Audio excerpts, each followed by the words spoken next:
نماز کے ترجمے پہ غور کریں. آپ یقین کریں اگر نماز کا ترجمہ ہمیں آ جائے نا تو ہمیں تو یوں لگے کہ ہم تو اپنے مالک کی بارگاہ میں عرض و معروض کرنے حاضر ہوئے ہیں. یہ سورہ فاتحہ ہی دیکھ لیں آپ. حضور فرماتے ہیں، رب فرماتا ہے سورۃ فاتحہ آدھی میری ہے آدھی میرے بندے کی ہے. جب اس نے کہا الحمدللہ رب العالمین الرحمن الرحیم مالک یوم الدین ایاک نعبد و ایاک نستعین، جب یہاں تک وہ لفظ کہتا ہے تو یہ حصہ میرا تھا.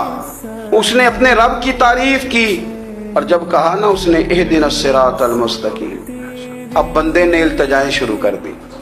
اس نے کہا کہ مالک بھی تو ہے، رحمان بھی تو ہے، رحیم بھی تو ہے، عبادت بھی تیری کرتے ہیں تو مدد بھی تو تجھی سے مانگنی ہے. اب مہربانی فرمانا اہدنا الصراط المستقیم، ہمیں سیدھا راستہ دکھا دے. صراط الذین انعمت علیہم، ان لوگوں کا راستہ دکھانا جن پر تو نے انعام کیا ہے. غیر المغضوب علیہم ولا الضالین، ان کے راستے پہ نہ چلانا جن پر تیرا غضب ہوا، جو گمراہ ہو گئے ان کے راستے. تو نماز میں جب ترجمے پر آپ کا غور ہوتا ہے تو آپ کا تو دل خود بخود لگ جاتا ہے، شوق بڑھ جاتا ہے آپ کا.